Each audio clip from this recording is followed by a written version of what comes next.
Bonsoir à toutes et à tous, bienvenue dans cette édition d'information. À la une de l'actualité, le forum du secteur privé sur le programme de développement des zones spéciales de transformation agro-industrielle a ouvert ses portes à Conakry. C'est une initiative du gouvernement sous la direction du chef de l'État avec le soutien de la BAD à travers son programme Nourrir l'Afrique 2016-2025.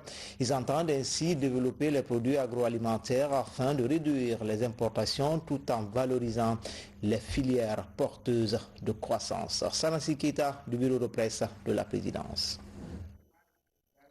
L'un des atouts majeurs de la Guinée au-delà des mines demeure sans nul doute l'agriculture, avec des terres arables évaluées à 6,2 millions d'hectares, dont 25 seulement sont cultivées annuellement. C'est pour développer cet énorme potentiel agricole que le gouvernement a engagé cette initiative présidentielle pour le développement des zones spéciales de transformation agro-industrielle à travers ces forums du secteur privé. L'événement a mobilisé plusieurs personnalités guinéennes et étrangères sous la clairvoyance du président de la République. Le forum vise à présenter le programme des zones spéciales de transformation agro-industrielle appuyé par la Banque africaine de développement dans ses pays membres régionaux, en particulier la Guinée, sur la base des résultats de la dernière mission d'évaluation. C'est dans ce cadre que j'ai participé avec les experts de la BAD à des missions de prospection, d'identification des sites favorables à l'implantation des zones de transformation agro-industrielle. Ces missions nous ont conduits à Cancan et à Boké. Lors de ces missions, les populations et moi avons constaté l'engagement total des missionnaires à participer à la création des premières zones de transformation agricole en République de Guinée. C'est donc à travers ce forum que nous souhaitons vivement que tous les acteurs économiques de l'agriculture, producteurs, transporteurs, agro-industriels et commerçants, à s'impliquer résolument pour l'installation des zones de transformation de notre économie. Car c'est un tissu économique qui va apporter de la richesse à tous les acteurs sur toutes les chaînes de valeur de production végétale, animale et halieutique, et de nombreux emplois seront créés. C'est notre rôle en tant qu'acteur économique de la Guinée. Ce forum abritera un atelier de consultation des parties prenantes sous forme de table ronde et des panels de haut niveau impliquant tous les secteurs clés de développement socio-économique, notamment les industriels, les producteurs, le secteur privé, les banques et partenaires au développement de la Guinée. Résultat attendu, mobiliser les acteurs clés, dont le secteur privé, autour du programme des agropoles de la Guinée et du projet de développement des zones spéciales de transformation agro-industrielle de Boké et de Cancan, en vue de la programmation des ressources. Cancan est la première zone de production agricole de Guinée et Boké, la première zone de développement agricole potentiel.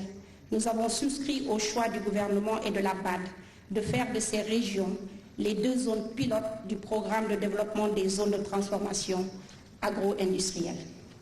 Pour garantir le succès de ce programme ambitieux et porter tant d'espoir aujourd'hui, nous estimons que deux préalables sont indispensables. Premièrement, il devient impératif de procéder aux élections des bureaux nationaux des deux chambres consulaires que sont la Chambre nationale d'agriculture et la Chambre de commerce, d'industrie et de l'artisanat de Guinée, afin que les centimes additionnels prélevés au cordon douanier soient effectivement disponibles, car ils font défaut au développement des initiatives dans le secteur privé, pourtant seul créateur de richesses et d'emplois dans notre jeunesse, dont notre jeunesse a cruellement besoin pour espérer un avenir dans son pays, et non les chemins de l'exil économique. Deuxièmement, il faut rendre opérationnel le Guinée Business Forum, plateforme nationale de dialogue public-privé, inaugurée depuis octobre 2017 par son Excellence Monsieur le Président de la République et dont le comité de pilotage, présidé par son Excellence Monsieur le Premier ministre, n'a pas encore tenu une seule réunion, mais dont la composition est une garantie de trouver les solutions idoines aux problèmes de la transformation structurelle de l'économie guinéenne. Pour mener à bien son programme d'agropole, le gouvernement, sous l'impulsion du professeur Alpha Condé, a sollicité l'appui de ses partenaires financiers, dont la Banque africaine de développement, qui s'est engagée à soutenir la Guinée à travers sa stratégie Nourrir l'Afrique 2016-2025 et en particulier son programme phare des zones spéciales de transformation agro-industrielle. Je tiens à féliciter cette belle initiative pour le développement des zones économiques spéciales qui traduit la vision de la Guinée 2040 qui ambitionne donc de construire un pays émergent et prospère, maître de son destin, qui assurerait donc un niveau de vie élevé et une prospérité à l'ensemble de ses populations. Ces dernières années, il est établi que des efforts ont été consentis par le gouvernement de la Guinée et qui ont donc permis de faire des réformes substantielles pour l'amélioration du climat des affaires, pour rendre la Guinée beaucoup plus attrayante au niveau donc des investisseurs. On peut citer entre autres la mise en place de l'Agence nationale de promotion des investissements privés, l'Agence guinéenne de promotion des exportations, ainsi que bien sûr l'adoption du code minier, ainsi que des investissements privés dont certains sont soutenus par le groupe de la Banque mondiale. Toutes ces réformes engagées ont commencé à produire des effets réels. Entre autres, l'amélioration de certains indicateurs macroéconomiques et le classement de la Guinée comme troisième pays réformateur au niveau donc de l'Afrique de l'Ouest en ce qui concerne les performances de Doing Business sur la période 2017-2018. Excellences, Monsieur le Président de la République, je voudrais profiter de la présente tribune pour réitérer l'engagement ferme du groupe de la Banque mondiale à soutenir vos initiatives de développement des zones économiques spéciales à travers donc le financement d'un projet de développement pour l'agriculture commerciale en Guinée qui est en cours de préparation. À l'occasion de la prochaine visite du vice-président de la Banque mondiale la semaine prochaine, nous aurons l'occasion certainement de finaliser les contours de ce financement. Des appuis conséquents donc sont prévus à travers la mise en place donc la plateforme agro-logistique de Bokeh, la création donc d'un pôle alimentaire au sein donc des zones économiques spéciales et l'aménagement d'un port sec, pour ne citer que ces dispositifs. Je voudrais évidemment saluer aussi le leadership visionnaire du président Alpha Condé. La Guinée, comme nous le savons tous, a une histoire très particulière sur notre continent. C'est un pays qui a été pionnier sur le plan politique, mais qui sur le plan économique n'a pas pu, pendant les premières décennies de son indépendance, se hisser au niveau de ses propres attentes. Mais tout le monde sait aujourd'hui, et le monde entier le reconnaît, que la Guinée est de retour. Et ce n'est pas le fait du hasard, je crois que c'est dû à l'énergie, à la vision, à l'engagement du chef de l'État, son Excellence le professeur Alpha Condé. Je ne suis pas connu comme quelqu'un qui dit en général du bien du chef d'État africain, mais je vais faire une exception pour dire que le président Alpha Condé est vraiment un leader incroyable et je pense que la Guinée a beaucoup de chance de l'avoir. Les zones économiques spéciales, dans toute l'histoire du développement économique, ont toujours joué un rôle très important. Parfois, on ne les appelait pas zones économiques spéciales, mais elles ont toujours joué un rôle très important. Pourquoi? Parce que les pays comme les nôtres, par définition, ont toujours énormément de problèmes. Des institutions qui ne fonctionnent pas, des problèmes de gouvernance, entre autres, et il est très difficile pour n'importe quel pays à faible revenu de régler en une fois et très rapidement tous ces problèmes-là. Donc l'idée, ça a toujours été, depuis des siècles, de créer des enclaves d'excellence, comme l'a dit tout à l'heure Nestor Kofi de la Banque mondiale. Il n'a pas utilisé le mot enclave d'excellence, mais il a parlé d'enclave. C'est des enclaves d'excellence, c'est-à-dire qu'on crée des zones économiques spéciales où l'on essaye de faire très rapidement ce qu'on n'arrive pas à faire dans tout le pays parce que ça prendrait du temps. C'est en fait ça l'idée des zones économiques spéciales. Donc la qualité de l'infrastructure, la qualité de la gouvernance, les textes et les lois et les règlements, des choses dont le pays a besoin, mais que pour différentes raisons, on ne peut pas encore imposer à toute la nation. On commence dans des zones où on peut le faire très rapidement et on attire le secteur privé avec évidemment cette conversation sur la création d'emplois. C'est ça l'idée des zones économiques spéciales. Les ministres en charge du budget des petites et moyennes entreprises soulignent. Excellence, Monsieur le Président de la République, le secteur privé guinéen, sans aucune hésitation, s'est réjoui de cette initiative pour la création des zones économiques spéciales.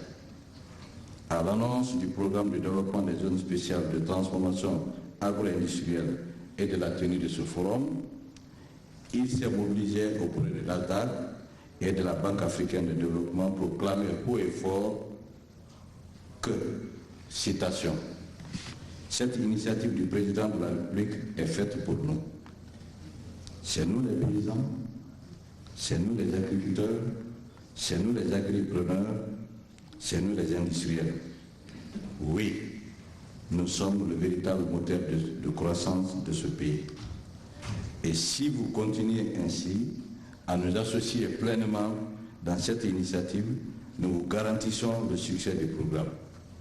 Oui, nous sommes prêts à prendre notre part de risque, notre responsabilité face aux défis de la création d'emplois et de richesses. Fin de citation. Ainsi donc, votre présidence, Monsieur le Président de la République, chef de l'État, contribue déjà au succès du programme de développement des zones spéciales de transformation agro-industrielle. Excellence, Monsieur le Président de la République, Mesdames et Messieurs, le thème qui a été choisi s'inscrit dans la dynamique de la création des territoires industriels. Territoires au sens des espaces appropriés par l'histoire, les valeurs, les spécificités de la zone considérée. C'est sur ces spécificités, de notre point de vue, qu'il faut créer les pôles.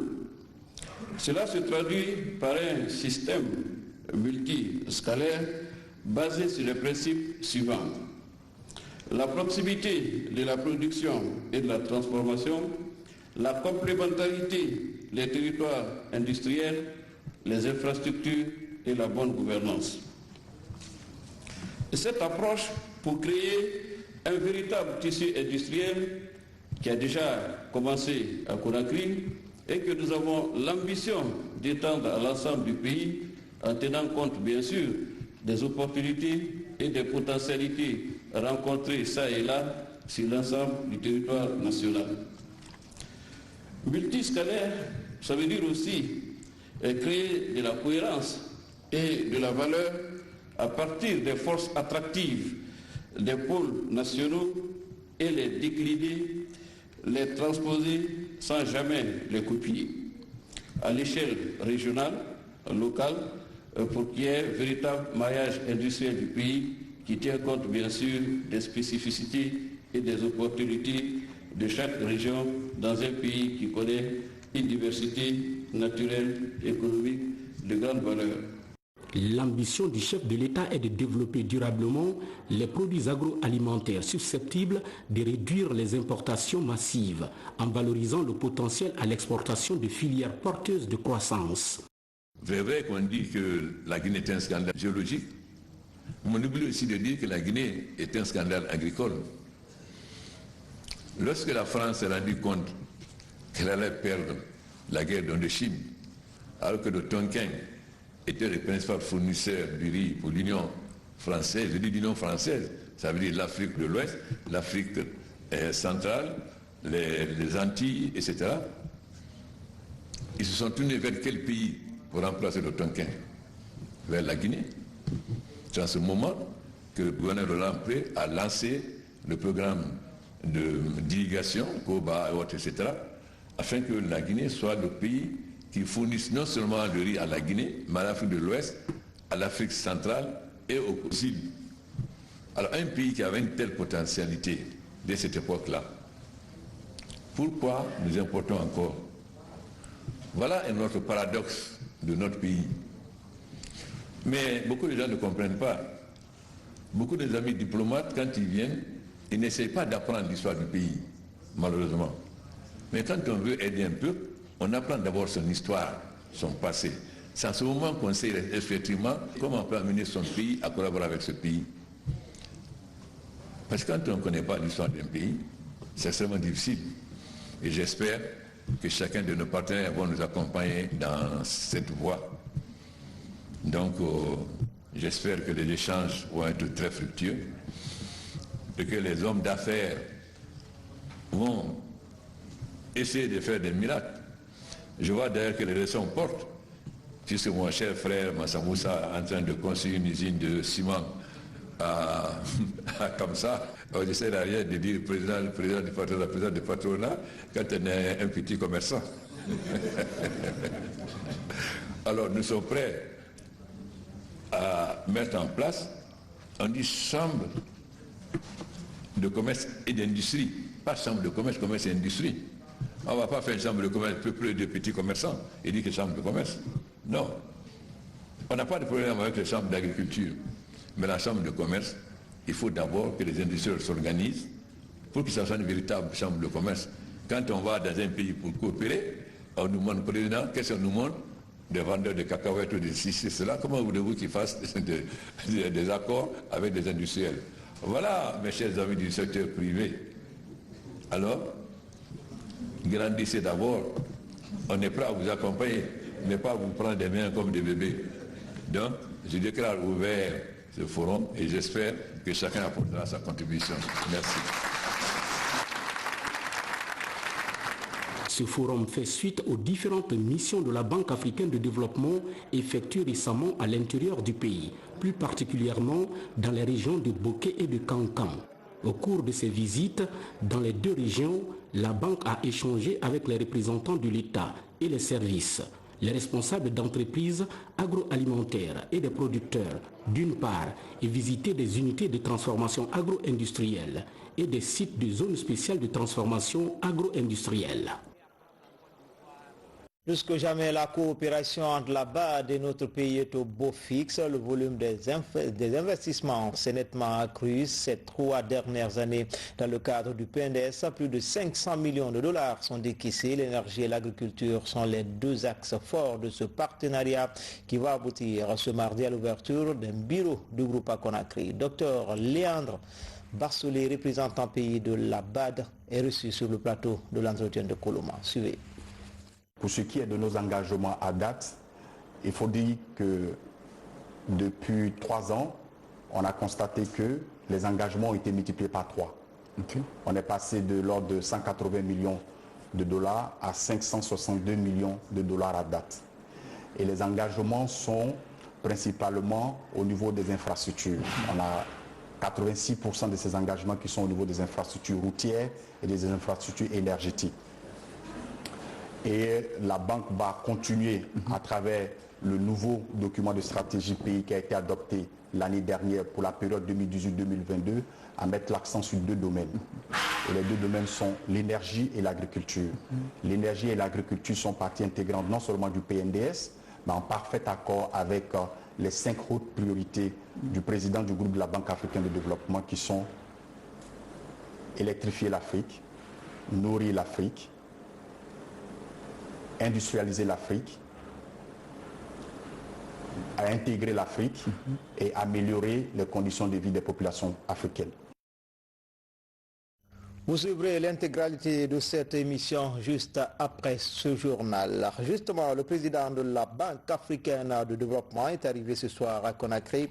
Dr Akewimi Adesima vient sur demande du président professeur Alpha Condé inaugurer le bureau du groupe de la BAD à Conakry. À sa descente d'avion, le président de la BAD livre ses sentiments au micro de notre reporter Maïmouna Bella Diallo. C'est une visite familiale. Le président est mon grand frère, je suis là pour discuter avec lui. Je suis très fier de ce qu'il fait. Donc je suis venu pour discuter concernant notre opération ici. Et comme vous le savez aussi, il y aura l'ouverture officielle du bureau de la Banque africaine de développement, bureau pays ici. Vous savez, nous avons commencé à travailler ici depuis longtemps. Il y a les réalisations qui sont très importantes au niveau de l'infrastructure, au niveau de l'énergie, au niveau de la mine pour industrialisation de pays. Vous savez, un président qui il est dynamique. Il voulait faire les choses très vite pour son pays et moi, on partage le même sentiment pour ça. Dans le reste de l'actualité, les recommandations de la dernière rencontre des directeurs généraux des douanes de l'Afrique de l'Ouest et du Centre entrent en application dans les États membres. Elles portent essentiellement sur le renseignement. À Conakry, les soldats de l'économie sont actuellement en formation sur le processus. Explication, Mohamed Seyar Souma. En plus de sa mission traditionnelle de mobilisation des ressources financières, les douanes de l'espace OMD AOC accordent une importance capitale au renseignement. En Guinée, ce cadre d'échange sur les nouvelles plateformes de renseignement est l'une des recommandations de la rencontre de Bangui en Centrafrique. Le CEN, réseau douanier de lutte contre la fraude, est l'une des dernières innovations. C'est une plateforme qui est sécurisée, qui a plusieurs outils, dont un outil qui est exclusivement dédié à la collecte de l'information que l'on appelle le CEN, mais également un outil de communication sécurisé que l'on appelle le CENCOM. Donc c'est des outils informatiques que l'Organisation mondiale des douanes a mis à la disposition donc, de l'ensemble de ses pays membres. Le partage d'expériences sur le renseignement a un double objectif, lutter contre la fraude et la criminalité transfrontalière. Parallèlement à ce renforcement de capacité, les douanes guinéennes intègrent déjà le renseignement dans leurs différentes activités. Il y a déjà une division spécifiquement dédiée à l'analyse du risque et au renseignement et qui s'occupe du recueil des informations, de leur traitement et de leur diffusion au niveau des autres services. Donc c'est un service d'appui et de soutien aux services opérationnels de la douane qui sont sur le terrain. Le renseignement aujourd'hui est devenu l'outil principal de travail des administrations douanières. Vous savez, avec le flux du commerce international, avec l'abondance des importations et des exportations, aucune administration douanière n'est désormais à mesure de vérifier tout ce qui entre. Quand vous allez à l'aéroport aujourd'hui, tous les passagers qui arrivent, on ne peut pas les contrôler systématiquement. Donc, la seule chose qu'on peut faire maintenant, c'est de développer le renseignement. Dans ce processus de mise à niveau sur le renseignement, les douanes guinéennes sont accompagnées par le bureau régional de liaison chargé du renseignement pour l'Afrique de l'Ouest et du Centre. Le Fonds vert pour le climat est un mécanisme de financement mis à la disposition par les Nations Unies. Son objectif est de réaliser le transfert des fonds des pays avancés vers les pays vulnérables afin de lutter contre le changement climatique. Depuis sa mise en œuvre en 2009, peu de pays ont eu accès à ce fonds. En Guinée, les cadres échangent sur les techniques de formulation des projets selon le principe de l'institution. Abdoulaye Nguilande Diallo. En dépit de l'existence du Fonds vert pour financer les activités de lutte contre le changement climatique, le constat démontre que peu de pays y ont accès. Raison évoquée, les capacités limitées des acteurs pour pouvoir élaborer des projets répondant aux critères de sélection. Pour corriger cette insuffisance, les cadres nationaux améliorent leurs connaissances en technique de formulation des projets pour accéder au Fonds vert climat. Je dois vous dire que d'ores et déjà, on a un programme PEGI en matière de fonds vert climat qui a concocté une vingtaine de projets. Mais ces projets-là sont à différents niveaux de maturation qu'il va falloir développer plus tard. Et le programme PEGI là est prévu pour être renouvelé chaque 5 ans. Dans un premier temps, il s'agit d'identifier les procédures et critères clés et de formuler des projets susceptibles de contribuer à la lutte contre le réchauffement climatique. Le gouvernement guinéen et ses partenaires attachent du prix à cette initiative. L'État guinéen, à travers le ministère de l'Environnement, des Eaux et des Forêts, va faire un lobbying au niveau de ces fonds. D'abord, pour faire du Fonds vert climat Guinée une réalité. Une fois le Fonds vert climat Guinée fait une réalité, et nous allons procéder à formuler des projets pour pouvoir décaisser plus de fonds pour la matérialisation de nos projets sur le climat. Depuis 2016, l'accord de Paris sur le changement climatique s'est fixé pour objectif de limiter la hausse de la température moyenne mondiale en dessous de 2 degrés Celsius. Pour appuyer les pays de la sous-région ouest-africaine à relever ce défi, la CEDEAO entreprend une série d'activités grâce au financement de la Suède. Au ministère de l'enseignement technique, l'heure est à la recherche des voies et moyens pour faciliter l'employabilité des jeunes en partenariat avec l'ONG School to School. Plus de 100 étudiants des centres de formation professionnelle de Donka et Ratouma viennent d'être certifiés après une formation en anglais et informatique. Explication Moussa Komara. C'est une petite révolution dans la formation professionnelle guinéenne. L'introduction de l'anglais et de l'informatique dans les programmes. Soutenu par la Fondation Alcoa, ces étudiants des centres de formation professionnelle de Donka et Ratouma sont les premiers fruits de cette première expérience. Ces deux outils vont nous accompagner, vont être en plus pour nous sur le marché de l'emploi pour être plus compétitifs. Ce projet lancé il y a 6 mois vise à préparer les jeunes à mieux affronter le marché de l'emploi. 296 étudiants des centres de Donka et Ratouma vont être impactés pendant 3 ans. Mais en attendant, 101 sont aujourd'hui certifiés par l'ONG School to School Guinée. Au vu des résultats atteints par nos apprenants, nous sommes sûrs d'affirmer ici, plus haut que partout ailleurs, que nous sommes sur la bonne voie. Si le défi pour les autorités du ministère de l'enseignement technique est de rendre les sortants des centres de formation professionnelle très compétitifs sur le marché du travail, cette fois, la solution semble être trouvée. Le constat a été fait que nos diplômés ont des problèmes à trouver de l'emploi parce qu'il leur manque souvent le B.A.B.A. de l'informatique ou bien le B.A.B.A. de l'anglais. C'est pour trouver des solutions, contribuer à trouver des solutions à cette problématique que nous nous sommes donné la main avec School to School Guinée et la Fondation Alcoa pour essayer d'instrumenter nos sortants sur ces deux thématiques. C'est le début d'un processus. Avec le partenaire financier, les autorités du secteur ambitionnent d'élargir ce programme à toutes les institutions de formation technique et professionnelle du pays. En dehors du continent, après l'assassinat de Mahmoud Barry en France, l'enquête avance. Le principal suspect a été arrêté par les services de police français. L'ambassadeur de Guinée en France au chevet de la famille Barry, notre correspondant basé à Paris, a recueilli l'intervention des diplomates guinéens et celle des amis du défunt. Ils sont au micro de Mohamed Souma. M. Barry s'est fait violemment agressé par un individu qui a d'ailleurs été arrêté par la police, alors même qu'il était en voiture avec sa femme, il rentrait à la maison. Donc à l'arrêt de bus, M. Barry a été, avec son épouse, avait été interpellé par un individu, comme je le disais. Il a été victime des injures à caractère raciste et M. Barry, n'ayant pas supporté la violence des propos, a décidé de garer sa voiture et descendre pour avoir des explications. Voilà, il est venu trouver l'agresseur pour lui demander pourquoi il se fait insulter alors qu'il est dans sa voiture avec sa femme. Et l'agresseur continuait à lui proférer des injures racistes et ensuite il lui a asséné des coups. C'est au 4e coup très violent qui a fait succomber M. Barry. Le président de la République a fait déjà un communiqué. Il m'a instruit également de venir assurer la famille.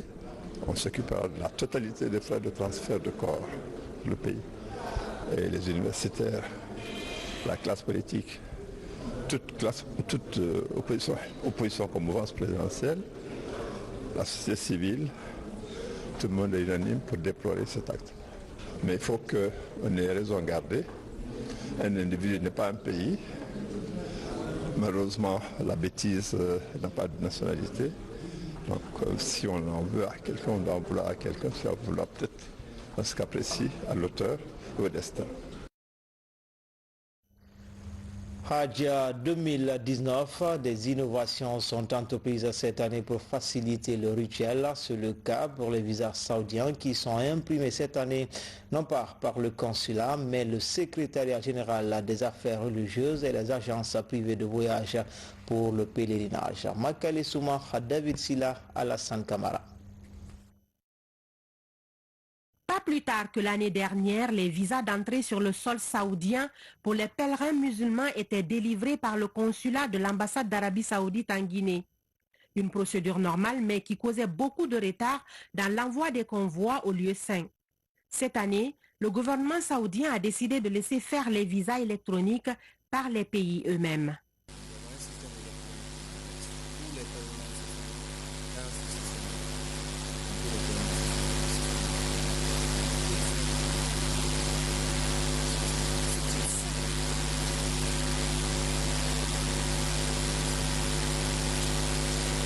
Ces dernières années, l'organisation du Hajj a connu d'importants manquements, causant du coup beaucoup de souffrance aux pèlerins. Avec ce procédé, une importante étape du Hajj vient d'être franchie. Les visas sont imprimés aussi bien par le secrétariat général aux affaires religieuses que par les agences privées de voyage accréditées pour le Hajj. La première plateforme